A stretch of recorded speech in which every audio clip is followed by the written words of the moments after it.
Bonjour à tous, bienvenue dans le rendez-vous intitulé Voici les miracles dans notre feuilleton qui a pour personnages principaux Kimia d'un côté et puis Innocent mais de l'autre.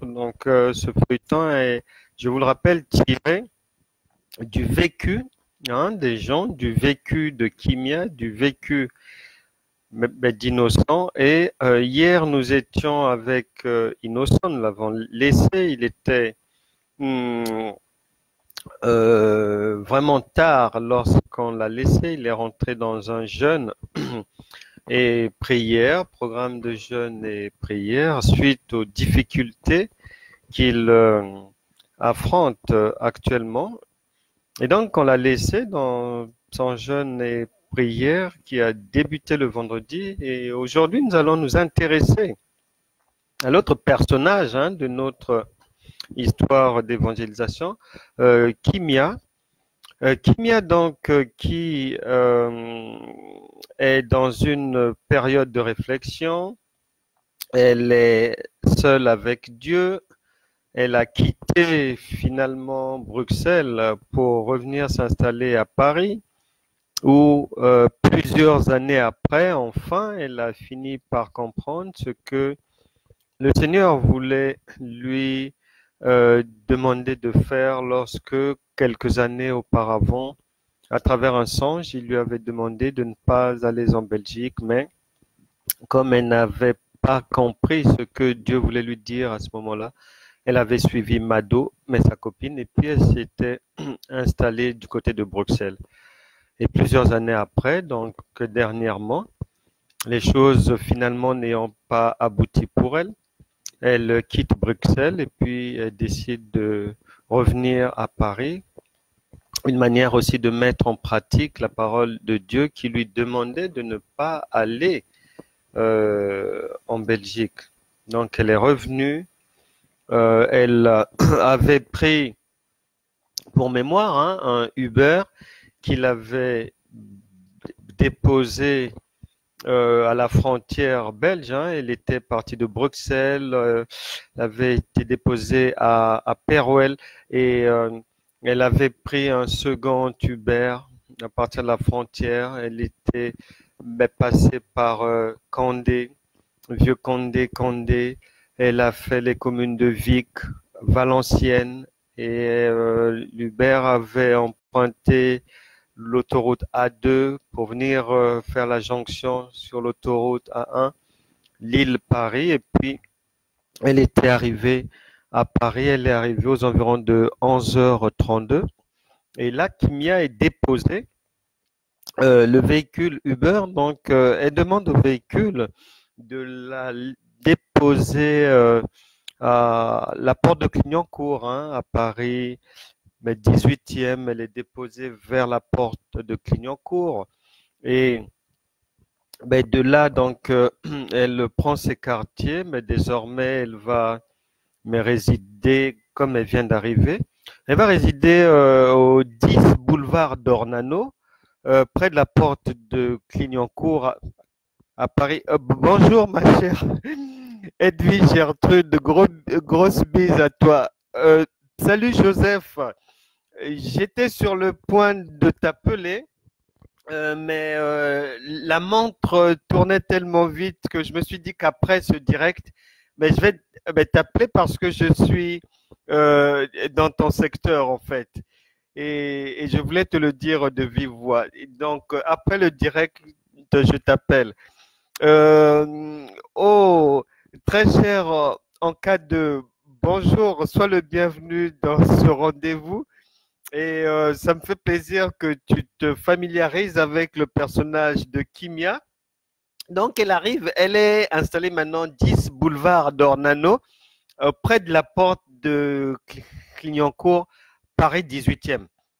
Et là, elle a eu ce studio-là par l'intermédiaire d'une de ses cousines qui travaille dans l'immobilier, qui a pu lui trouver facilement un studio. Elle est dans ce 15 mètres carrés seule et elle décide, au lieu de se jeter immédiatement, à peine arrivée à Paris, au lieu de se jeter dans le vacarme parisien, puisqu'elle a un peu d'économie. Souvenez-vous, du côté de Bruxelles, c'était une commerçante quand même qui a évolué dans le domaine des salons de coiffure. Donc, elle a des économies et elle va décider de poursuivre sa méditation, de poursuivre sa quête de la volonté de Dieu pour sa vie, de poursuivre mais les recherches dans les profondeurs des choses spirituelles, des choses familiales, pour voir un peu, pour essayer de trouver des réponses au pourquoi ça ne va pas de sa vie. Et là, donc, elle s'enferme dans ce studio maintenant. Elle est seule. Bon, la seule personne avec qui elle est en contact, c'est sa cousine qui lui a trouvé le studio. Donc, de temps à autre, c'est un bonjour au téléphone, je vais bien et tout. Sa cousine était passée la voir 2, 3 fois, mais boulevard d'Ornano, pour se rendre compte de l'installation de l'autre. Donc, ça se passe bien. Elle commence bien dans sa méditation. Elle médite la parole de Dieu. Elle lit des ouvrages comme Il est venu libérer les captifs de Rebecca Brown. Elle lit Assaut final de Rick Joyner. Elle lit, elle a le temps pour. Et pour comprendre aussi des choses qu'elle ne comprenait pas auparavant parce qu'elle ne prenait pas le temps de s'asseoir et puis de méditer, de réfléchir, d'examiner sa propre vie. Et elle va s'arrêter sur des passages clés qui vont vraiment influencer la nouvelle manière de vivre, que ça soit dans la société ou bien nouvelle manière de la marche chrétienne qu'elle va adopter. Il y a des passages comme Ésaïe, chapitre 30, verset 15, qui marque vraiment son esprit lorsqu'elle dit que c'est dans la tranquillité et le repos que sera votre salut, c'est dans le calme et la confiance que sera votre force. Ça, elle ignorait cela, comme beaucoup de chrétiens. Alors que les chrétiennes, depuis de nombreuses années, elles ne s'étaient jamais arrêtées sur ce passage.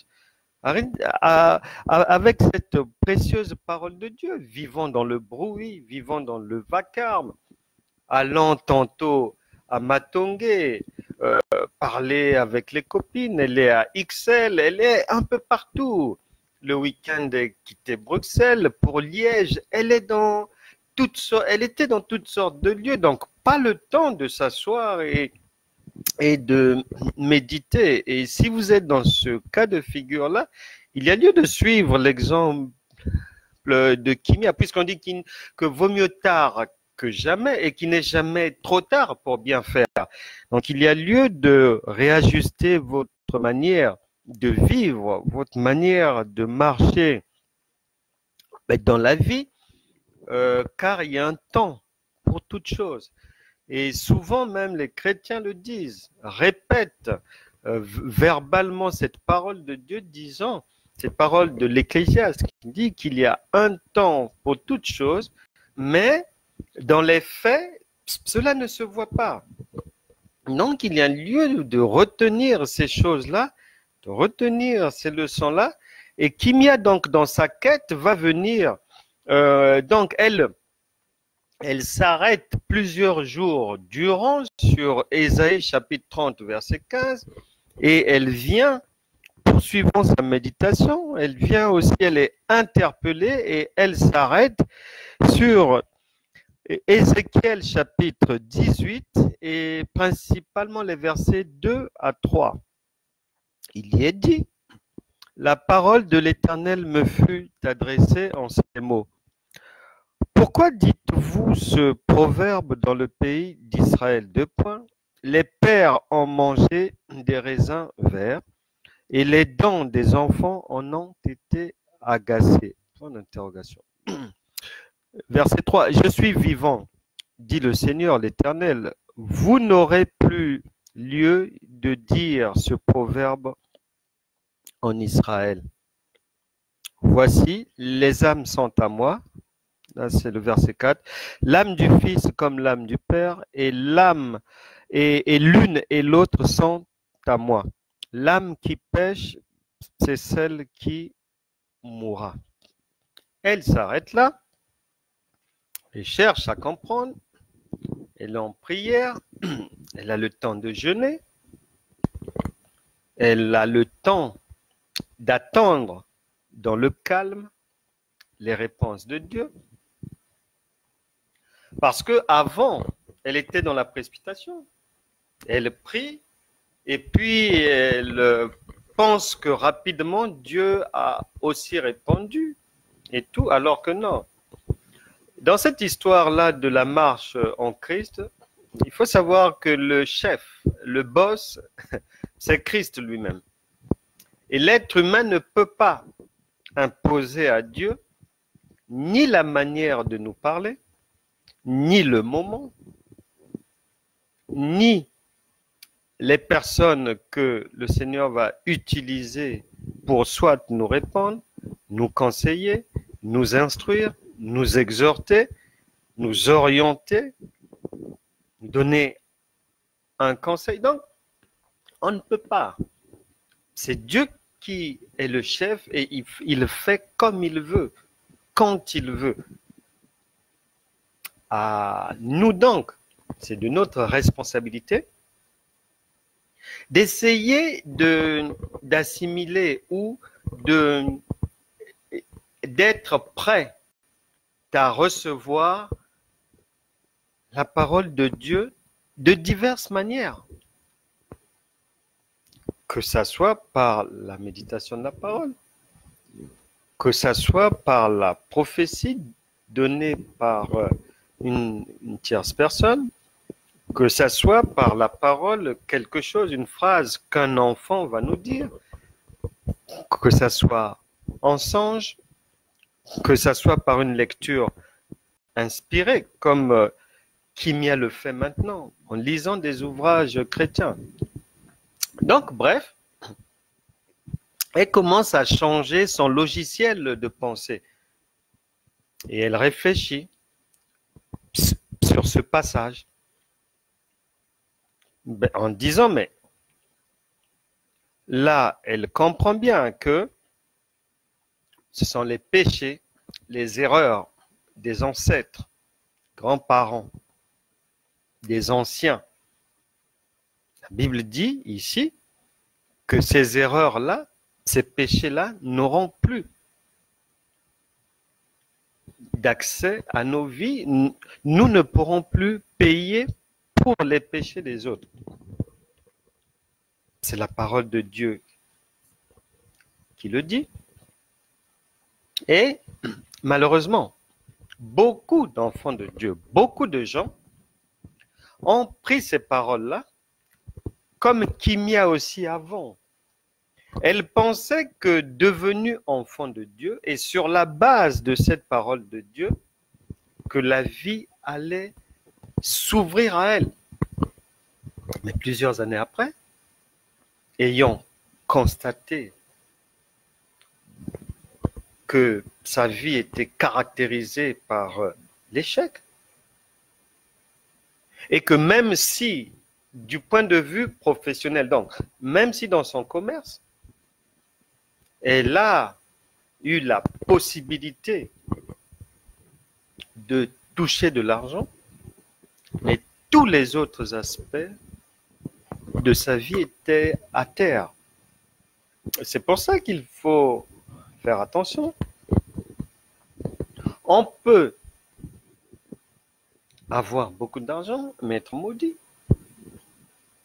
On peut même sur cette terre devenir chef de l'État, mais être toujours sous une malédiction. Parce que la malédiction peut frapper tous les autres aspects de la vie d'un individu, sauf on le laisse une liberté dans un aspect. Il y a des gens, ils manquent de tout, mais ils sont toujours en bonne santé. Pendant que ceux qui ont sont malades et vont à l'hôpital. Ça existe sur Terre. Il y a des gens qui ont d'apparence la réussite. Ils ont tout. Mais ils n'arrivent pas à avoir un enfant.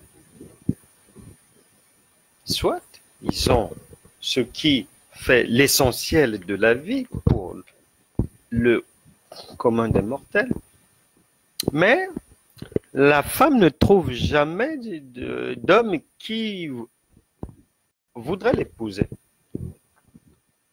Et on trouve même sur Terre des fils ou filles de chefs d'État qui cherchent un conjoint, une conjointe, mais ne trouvons pas. Malgré la fortune, ne trouvons pas quelqu'un qui va accepter de vivre en ménage avec eux. Ça existe. Donc, Kim y a réfléchi sur sa vie. Et par le jeûne, la prière, elle reçoit un éclaircissement. Elle commence à bien comprendre les choses. Lorsque elle en arrive à Jérémie chapitre 31, verset 23. Jérémie chapitre 31, verset 23. Jérémie chapitre 31, verset 23. En fait, elle va bien comprendre ce que le Seigneur veut dire par là. Lorsque elle parcourait le livre de Jérémie, elle va trouver qu'à partir de Jérémie 31, verset 29 à 30, on trouve des paroles synonymes d'Ésaïe chapitre 18, verset 2 à 3. Et pendant qu'elle demande au Saint-Esprit, mais si tel est le cas, pourquoi est-ce que, malgré ma présence dans l'Église, malgré que je fais des efforts pour être agréable à l'Éternel, malgré que je donne ma dîme, je fais des offrandes,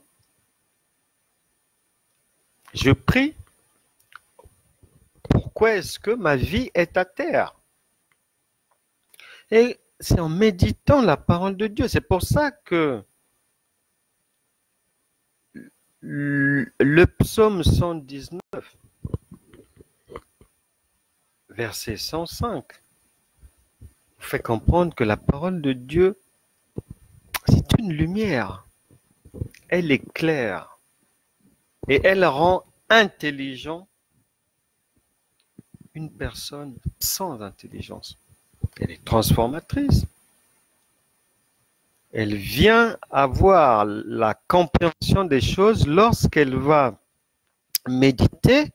Jérémie chapitre 31, verset 23 dit, puisque les versets, à partir du verset 29, il y a la même parole que dans celle d'Ézéchiel, lorsqu'elle demande au Saint-Esprit, mais pourquoi alors ma vie n'avance pas? Et le Saint-Esprit l'oriente sur Jérémie, chapitre 31, verset 29. Il est dit ceci. Ainsi parle l'Éternel des armées, le Dieu d'Israël. Voici encore ce que l'on dira dans le pays de Juda et dans ses villes. Quand j'aurai ramené les captifs. Donc, il y a la suite des versets va dire ce qu'on va dire, y compris que les enfants ne paieront plus pour les péchés des parents ou des ancêtres. Mais elle vient comprendre qu'il y a une condition. puisqu'il est dit que l'Éternel parle, il dit, voici encore ce que l'on dira dans le pays de Juda et dans ces villes quand j'aurai ramené les captifs.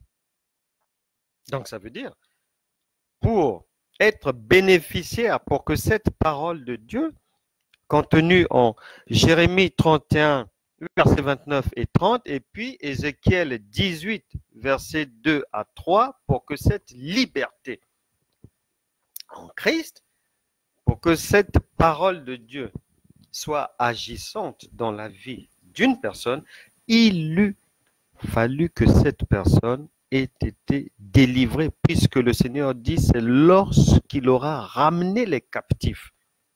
Donc il faut être délivré. Si quelqu'un n'est pas délivré, c'est pas possible. Et Kimia, dans sa méditation, va faire le lien avec le vécu de Moïse, le Moïse qui était sous une malédiction générationnelle. C'est ce que Kimia va venir comprendre, que les malédictions générationnelles existent.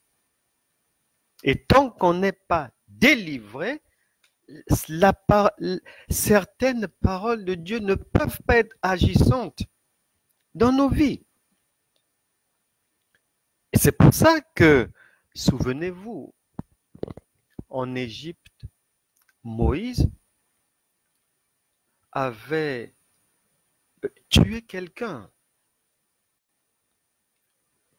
Moïse avait des racines de la colère et du crime. En Égypte, il avait tué un Égyptien. Et cette malédiction générationnelle va le poursuivre, puisque lorsqu'il arrive aux eaux de Mara, il frappe le rocher de colère. Et lorsque Kimia va poursuivre les recherches dans la parole de Dieu, elle va se rendre compte que ceux qui sont venus, les Lévites, qui sont venus après Moïse, dans la lignée, avaient la colère. Et il a fallu que Dieu délivre Moïse de cette colère-là. Puisque notre Dieu est un Dieu de la résurrection, la Bible dit, et ça m'a toujours étonné, de criminel qu'il était, colérique qu'il était. Il a même tué quelqu'un en Égypte. Moïse était très nerveux. En plus, il bégayait. Donc, le fait que sa langue soit embarrassée, ça augmentait, ça faisait monter la pression de la colère. Mais, lorsque Dieu l'a enseigné, l'a formé, lorsqu'il a marché avec Dieu, la Bible vient dire et conclure que Moïse était l'homme le plus patient du monde. C'est extraordinaire. Et donc, Kimia se rend compte que les péchés générationnels existent bel et bien. On les retrouve chez Moïse, on les retrouve chez Abraham qui venait d'une famille idolâtre. On les retrouve chez Sarah, chez Jacob, chez Joseph. Mais il a fallu une délivrance à tout ce monde-là d'abord, avant de rentrer dans les promesses de Dieu et d'avoir le secours de Dieu. C'est là où Kimia comprend pourquoi est-ce que sa vie n'avance pas malgré ses sacrifices, on va dire, dans l'exercice de sa marche, de sa vie chrétienne. À cause des péchés générationnels et qui suivent beaucoup de gens jusqu'à aujourd'hui, que les gens le veuillent ou non. Ce n'est pas parce qu'on est passé par les eaux du baptême, ce n'est pas parce qu'on est devenu enfant de Dieu que l'on est délivré, mais non. D'ailleurs, lorsque notre Seigneur et Sauveur Jésus-Christ, dans l'évangile de Jean, chapitre 11, au verset 40, le Seigneur, se trouvant devant le tombeau de Lazare, avant d'y arriver, dit que si tu crois, tu verras la gloire de Dieu. Et lorsqu'ils arrivent là,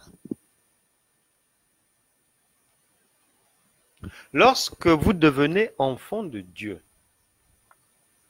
vous devenez chrétien, baptisé, comme l'était Kimia. Devenir enfant de Dieu veut dire Jésus se présente dans votre vie comme il s'était présenté devant le tombeau de Lazare. Là, il va dire Lazare sort. Donc, à ce moment-là, vous devenez enfant de Dieu, vous sortez des ténèbres pour passer à la lumière maintenant.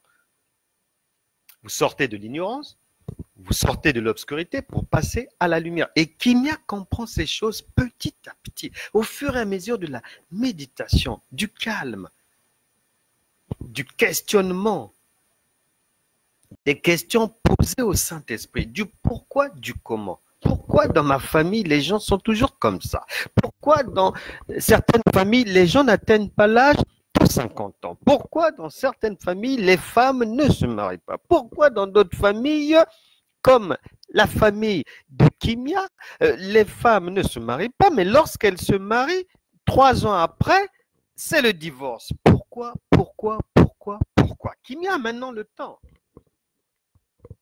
de poser les questions à Dieu, au Saint-Esprit. Non pas d'attendre de les poser à travers un pasteur, à travers une prophétesse, à travers... Non. Nous n'avons plus d'intermédiaire. Nous sommes dans la grâce, conduit par l'Esprit de Dieu. Il n'y a plus d'intermédiaire. Puisque l'Esprit de Dieu, par le Saint-Esprit, est maintenant en vous.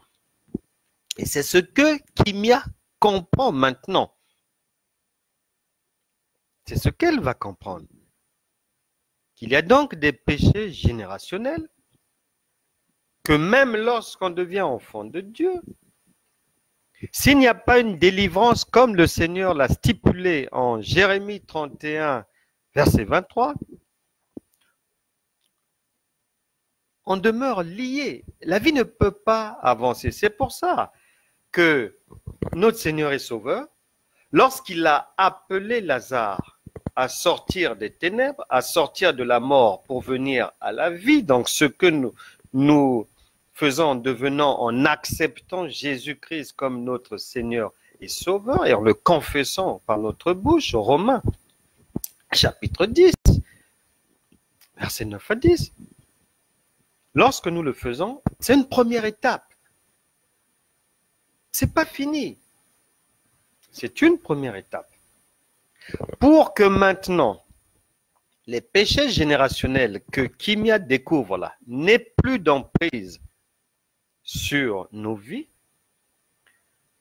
la parole de Jérémie 31, verset 23, qui dit qu'il faut que les captifs soient libérés, Jésus-Christ va nous attester cela, va nous démontrer cela, lorsque, après avoir ordonné à Lazare de sortir des ténèbres, de sortir de la mort pour venir à la vie, dans un second temps, il va ordonner à ceux qui étaient là, à ses disciples, qui ont récupéré Lazare,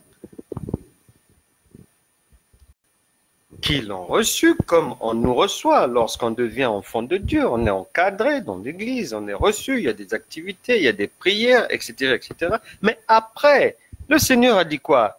Déliez-le. Il faut la délivrance. Un chrétien non délié, non délivré, malgré qu'il soit devenu enfant de Dieu, malgré que Jésus et Lazare ressuscité était devant Jésus, ce qui veut dire malgré qu'il était enfant de Dieu, qu'il était dans l'Église, malgré qu'il remplissait ses obligations chrétiennes, ce n'était pas suffisant pour avoir la vie, pour réussir dans la vie. Il a fallu dans un second temps que Dieu ordonne sa délivrance. Et la délivrance, elle n'est pas accordée à quelqu'un qui est ignorant. Et la révélation divine est réservée à ceux qui cherchent, qui demandent et qui frappent.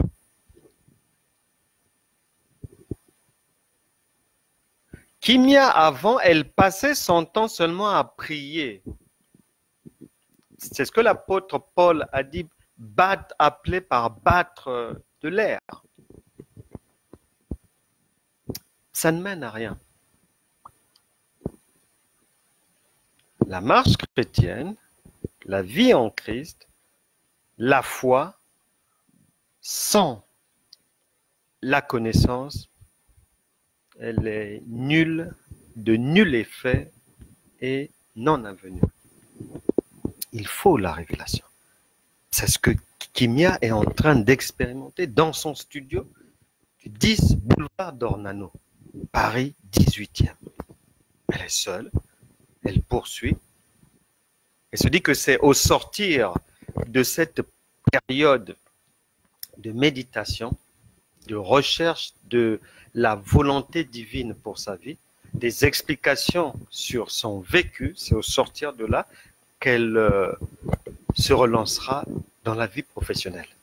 Mais elle veut sortir de ce studio avec une nouvelle vision de vie, avec une nouvelle manière de considérer et de marcher avec Christ.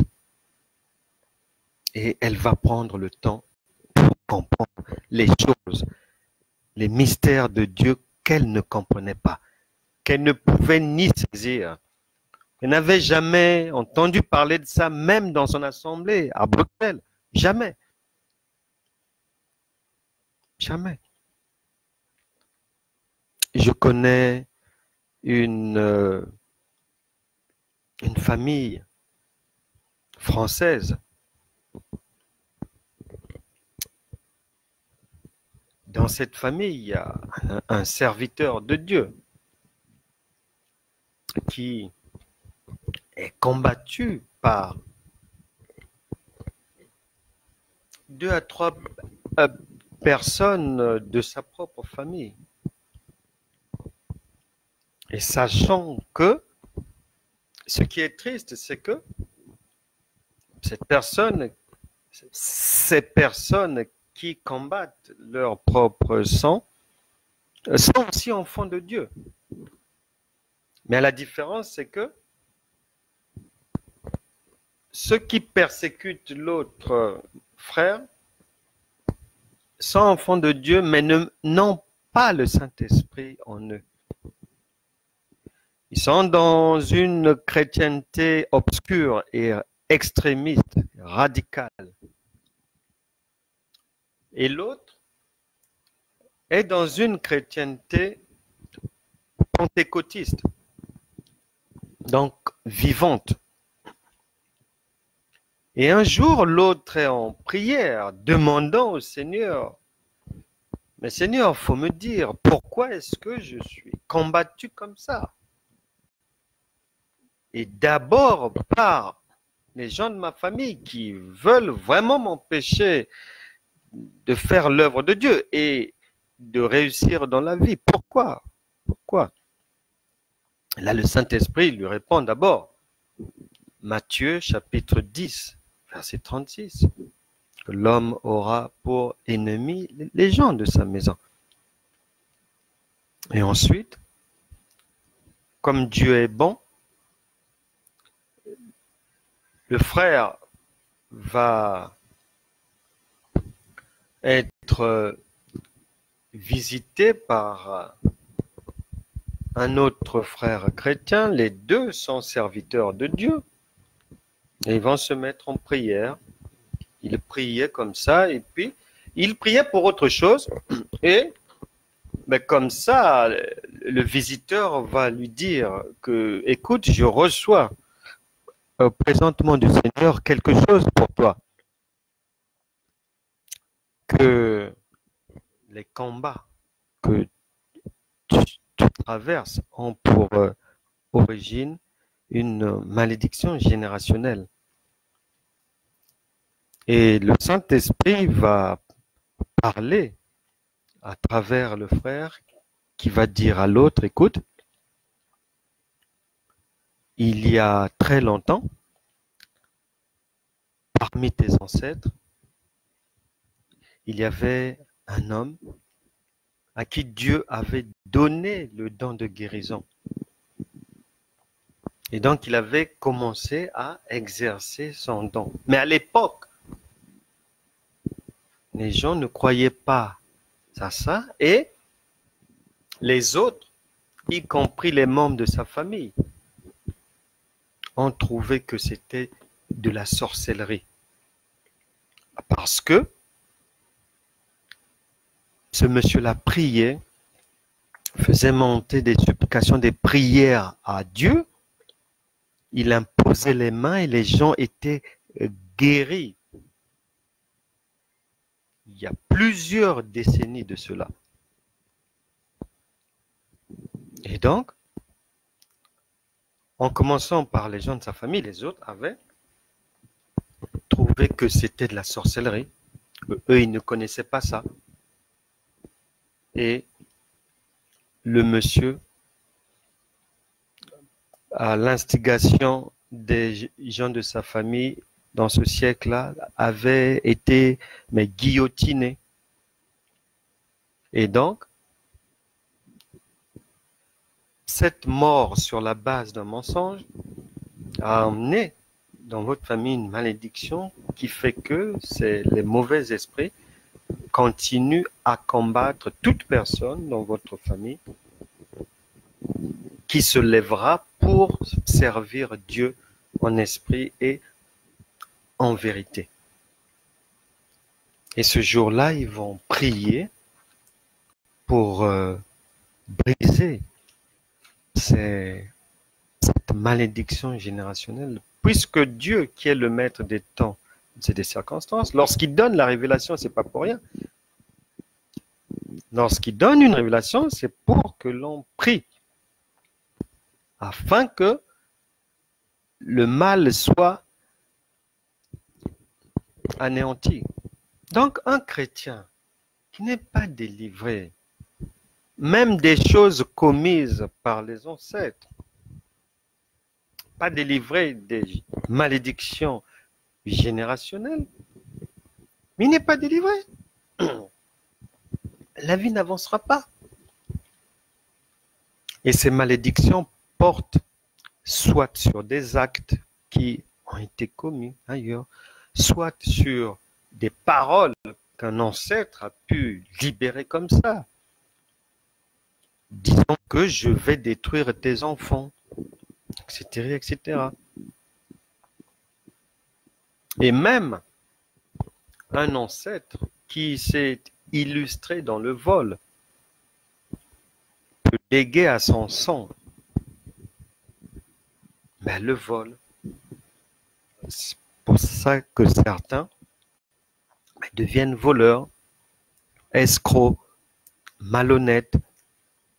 Ces choses-là peuvent être liées à ces malédictions générationnelles. Mais si vous ne réfléchissez pas sur votre vie, comme Kimia le fait maintenant, vous ne réfléchissez pas sur ce qui vous est arrivé hier, avant-hier, ou ce qui vous arrive aujourd'hui.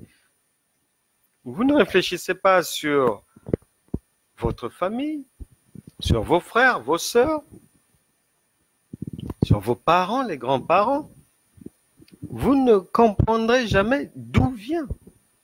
Peut-être le mal ou l'un des maux qui persécutent votre vie.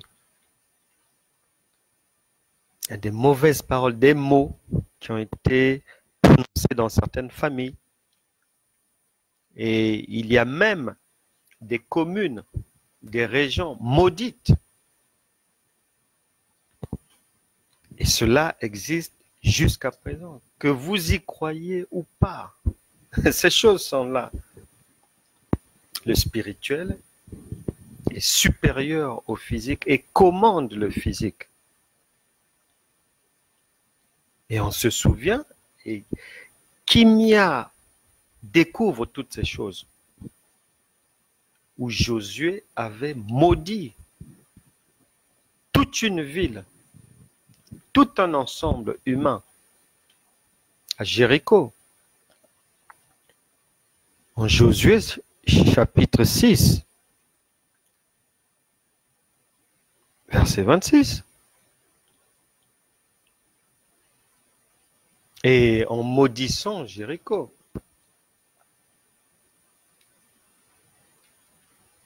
Jésus avait dit que la personne, donc il a prononcé des mots.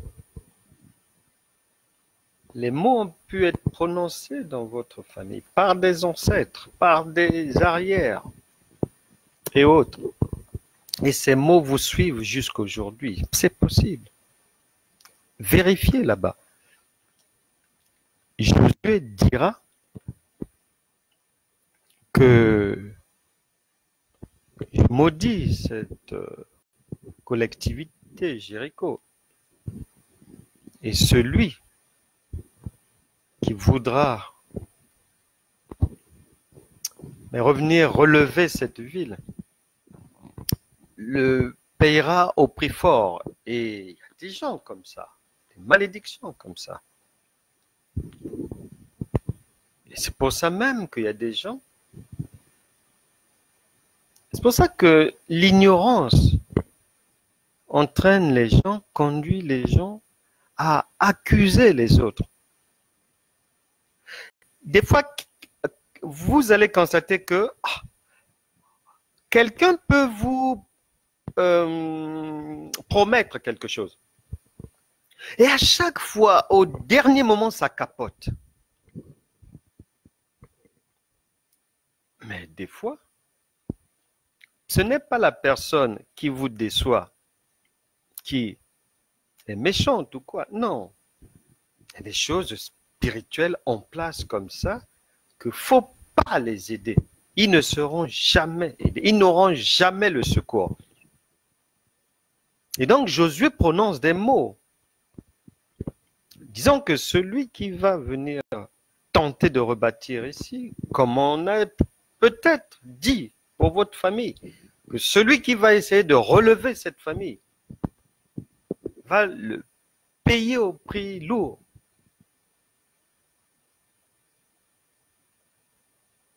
Il y a des gens, à chaque fois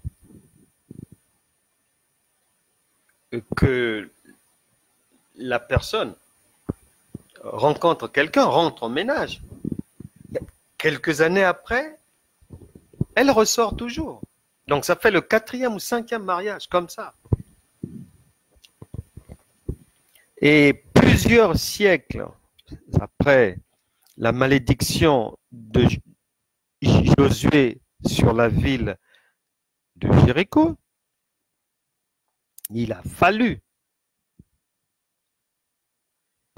la présence du prophète Élisée.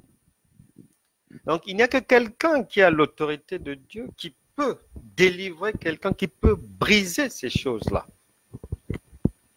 Et Élisée viendra mettre fin,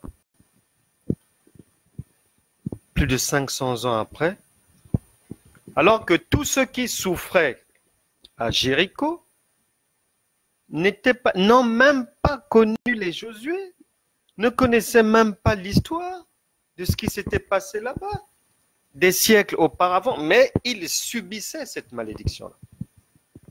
Heureusement que Dieu y avait envoyé le prophète Élisée en 2 Rois chapitre 2 versets 19 à 22 où il va briser cette malédiction. Et ce que Élisée dira pour briser la malédiction, pour apporter la délivrance dans la ville, dans les vies des gens, c'est ce que Jésus-Christ dira à Lazare lorsqu'il ordonnera aux serviteurs de Dieu de le délier. Donc, tout n'est pas de devenir enfant de Dieu.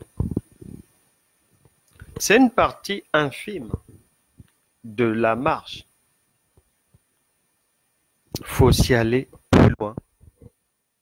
Et la délivrance, on s'en approche, on l'appelle sur sa vie en méditant d'abord la parole de Dieu, comme le fait Kimia dans son studio actuellement. Ne viens pas en courant après des serviteurs de Dieu d'abord, ou en se jetant dans des prières pendant des heures et tout, ça ne délivre pas ça. C'est la révélation, c'est la présence de Dieu qui délivre, qui rend libre le captif. Et si quelqu'un dit, comme certains à l'esprit simplet le disent, que non, que nous ne sommes plus sous la loi, mais nous sommes maintenant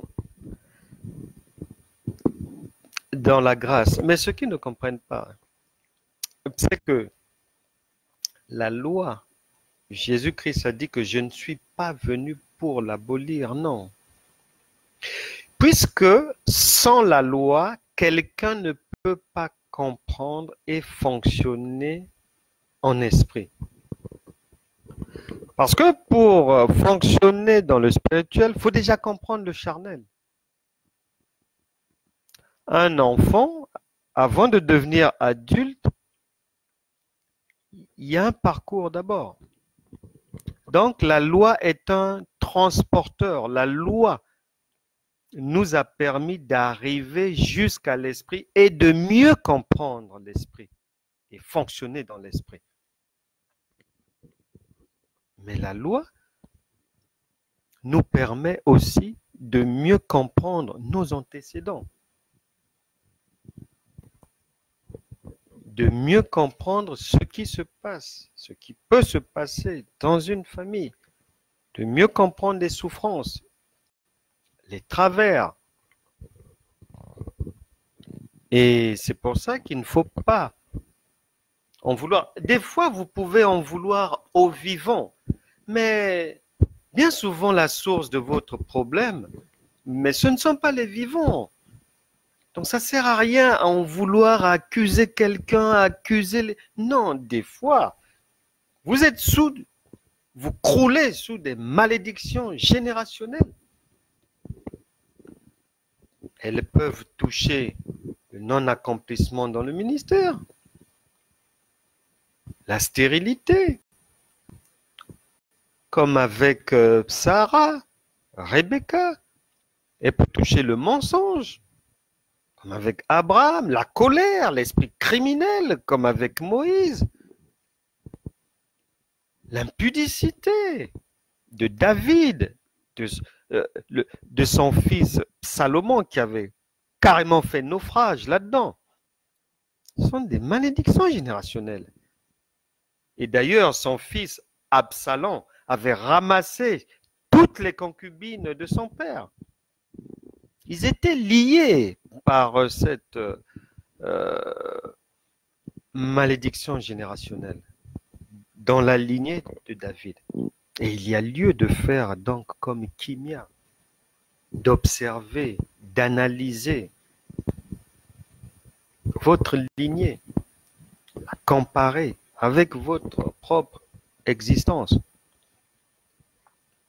afin de déceler que la souffrance, elle provient d'abord du péché originel, celui des ancêtres Adam et Ève, des péchés involontaires commis par même des gens que l'on n'a pas nous-mêmes connus, des ancêtres, et puis les péchés volontaires. Dans ce paquet, connaître le pourquoi du comment va aider.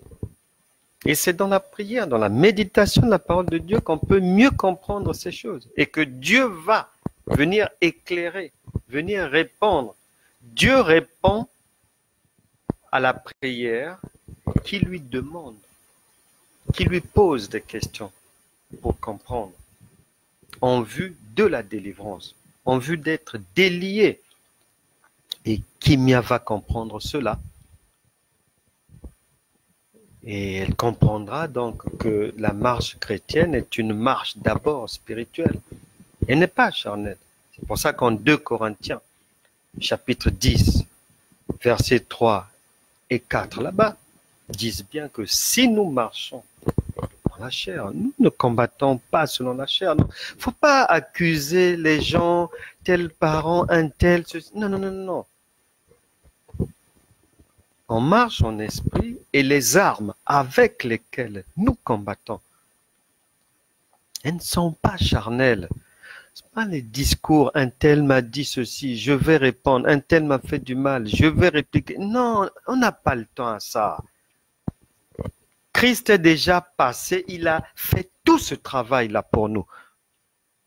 Et nous maintenant, notre job, c'est, comme Christ est en nous maintenant par le Saint-Esprit, c'est de manifester sa conduite, son calme, sa tranquillité et sa vie de prière intelligente, sage, pleine de révélations. Parce que la Bible dit que Jésus, lorsqu'il était en prière, il recevait du Père des instructions qu'il mettait en pratique ensuite la journée, en allant de lieu en lieu, faisant du bien et guérissant tous ceux qui étaient sous l'empire du diable.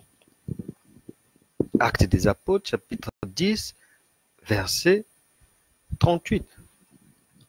Donc, Kimia va comprendre que, au stade où elle en est arrivée, il y a lieu pour elle de demander de manière permanente la révélation de Dieu sur sa vie, de confesser non seulement les péchés des gens qu'elle n'a jamais connus, mais qui ont des conséquences sur sa vie, mais ses propres péchés aussi. Demander pardon et d'invoquer le sang de Jésus, que le sang de Jésus puisse nettoyer sa vie, sa fondation, puisse vous nettoyer. Et c'est là-haut, pour aujourd'hui, nous allons quitter Kimia. Nous la laissons au 10 boulevard d'Ornano, Paris 18e. Au moment où on la quitte aujourd'hui, elle est toujours dans sa méditation. Que Dieu bénisse sa parole. Nous allons prier afin que la révélation divine devienne vraiment une priorité pour tout un chacun, pour que Dieu vous explique, vous expose des choses passées, vous montre comment est-ce qu'il faut prier pour être délié de ceci, comment est-ce qu'il faut prier pour obtenir la délivrance, comment prier pour sortir de cette difficulté. Quelqu'un m'a dit quelque part un jour que non, pour ça, j'avais déjà prié pour la délivrance. Mais sa vie contredisait son propos. Et je lui avais dit non. La délivrance est évidente. La délivrance, on va bien voir dans la vie de la personne qu'il y a eu un avant et il y a aujourd'hui un après visible à l'œil nu. Et que tu n'auras même pas besoin d'expliquer quoi que ce soit aux gens. Ils constateront que tu n'es plus la même personne. Les gens eux-mêmes constateront que tu es désormais dans d'autres dispositions divines qui n'ont plus rien à voir avec les ténèbres, le manque, le doute, l'anxiété, la rancune, la convoitise, la haine, l'impudicité, la souillure, le mensonge, la disgrâce, la malhonnêteté, l'amour de l'argent et autres. Les gens eux-mêmes le constateront. Nous allons prier pour que le Saint-Esprit puisse apporter la révélation dans vos vies et qu'il y ait une dynamique pour briser toute malédiction générationnelle dans la vie de tout le monde. Vous pouvez joindre à cette prière des proches, des amis, des parents et n'oubliez pas de partager ces éléments, d'inviter des proches, d'inviter des parents, d'inviter vos enfants et de les partager afin que le plus grand nombre soit sauvé, afin que les gens sortent des ténèbres de Satan pour venir à la lumière de Dieu. Non seulement qu'ils sortent de là, mais qu'ils soient déliés, délivrés par le Fils. Car la Bible déclare que si le Fils vous affranchit, vous serez réellement libre. Prions le Seigneur. Au nom de Jésus. Seigneur, merci pour ta bonté par l'autorité de Christ. Que la main divine puisse, je prie pour cela, que la main divine puisse visiter tout un chacun, afin que des changements, des modifications, un réajustement des marches chrétiennes, un réajustement de vision, de perception de la vie chrétienne puisse se faire dans les vies de tout un chacun, au nom de Jésus, que le sang de Jésus lave toute fondation. Je prie pour que toute malédiction générationnelle, que les gens en soient conscients ou inconscients, que ces malédictions soient désormais brisées, des malédictions liées à la stérilité familiale, au manque familial, à la vie de misère, à la maladie, des maladies incurables, à répétition, de génération en génération, que ces liens soient maintenant brisés par la puissance du sang de Jésus, que les liens d'impudicité, de fornication, de divorce, de célibat, du manque soient brisés maintenant dans les vies de tout un chacun au nom de Jésus, que les liens qui entraînent les gens dans l'occultisme, dans le satanisme, dans la méchanceté soient maintenant brisés afin que la lumière de Christ puisse illuminer toutes les vies. Au nom puissant de Jésus, il en sera ainsi. Amen. Excellente journée à tous. On se retrouve demain dimanche, il sera 15 heures lorsqu'on se retrouvera ici. Que Dieu vous bénisse abondamment. Je vous embrasse tous. À demain 15 heures pour la suite de notre feuilleton évangélique qui vise l'instruction, l'exhortation, la consolation, l'annonce de la bonne nouvelle, la guérison, la délivrance des âmes, la guérison du corps aussi, et l'apport des bénédictions dans les vies de tout un chacun, l'enseignement, la consolation et autres. Que Dieu vous fasse du bien. On se retrouve demain à 15 heures. Au revoir.